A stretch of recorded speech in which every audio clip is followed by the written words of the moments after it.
Hey, what do we know about the Franco-Prussian War? Oh, that's a good one to talk about.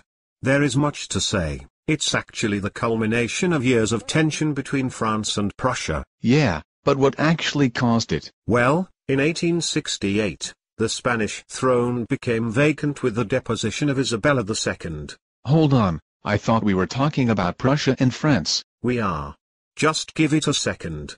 You see, in early 1870, a German prince named Leopold was offered the Spanish throne. He was from a Catholic branch of the Hohenzollern family, the ruling house of Prussia. Ah, I bet France didn't like that. No. French Emperor Napoleon III feared a possible Spanish alliance with the Protestant Hohenzollern rulers of Prussia.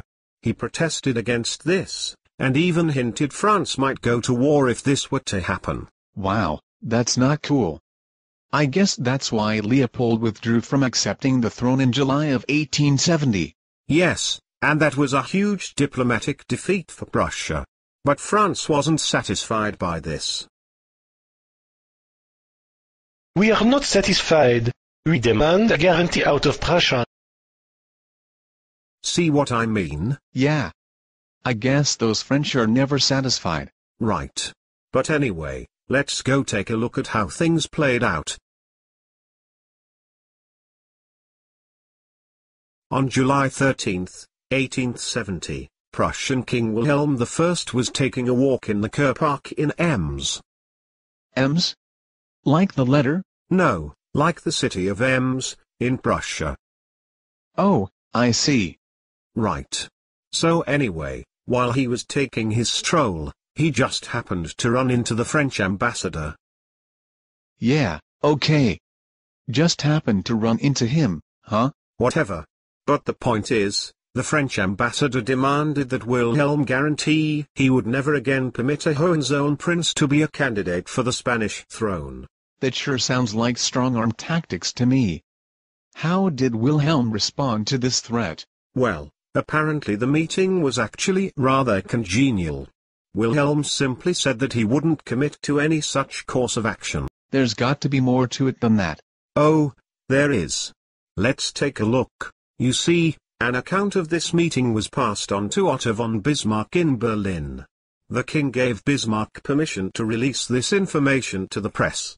Of course, before he did this, Bismarck did some creative editing of the dispatch. Creative editing? I can just imagine what Bismarck would do. Let's see. Cut out a word here. Change a phrase there. Oh yes, this will work. So, did Bismarck actually forge the dispatch? No, not at all. He simply cut certain words to emphasize the real issue. That France had made certain demands under a threat of war and Wilhelm refused them. So, what happened when the press got a hold of this? The Prussian people saw it as the French ambassador insulting their king, but the French saw it as the Prussian king insulting their ambassador. Both sides upset? That can't be good. We should look at what happened next, after we have our tasty snack.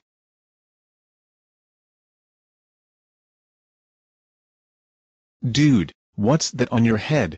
An army helmet. I thought it looked cool, and it fits with where our story is going. You need to take that off. You look ridiculous, and you'll probably get us thrown out of here. Sorry. But to get back to our story, because of Bismarck's edited dispatch, French Emperor Napoleon III declared war on July 19, 1870. Right. He declared war on Prussia only, but, as Bismarck had hoped, the other German states joined in. What in the world do you have now? Relax. It's not loaded. I just found it laying around. Lose the gun, and continue with the story. Right. So, it quickly became apparent that the Prussian and German forces were superior. On top of this, they made efficient use of their rail network to move troops. That was the same thing they did 4 years earlier against Austria. And it worked just as well this time. They won a quick series of victories in eastern France, culminating with victory at the Battle of Sedan. Sedan took place on September 2, 1870. French Emperor Napoleon III and his entire army were captured. Yes. I guess he wasn't as good a general as his famous uncle. You would think that would be the end of the war, but that's not the case, is it? No. With their emperor captured, France proclaimed the Third Republic on September 4, and vowed to fight on. It figures.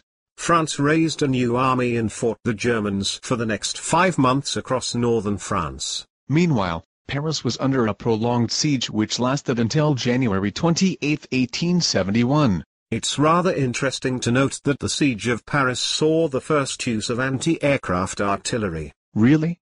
That's cool. Yes, the Prussians had a special artillery piece made to shoot down French hot air balloons. Of course, by the time Paris fell, the Germans had already proclaimed their union under the Prussian king. A unified Germany, with the new Kaiser's coronation being held at the Palace of Versailles. Ouch, I bet the French didn't like that. No, nor did they like the Treaty of Frankfurt, which officially ended the war. It was signed on May 10, 1871. This was during the time of the Paris Commune uprising. Are we going to talk about the terms of the treaty, or the uprising? No, let's save that for another time. As for me, I'm going to go see if I can find another rifle laying around.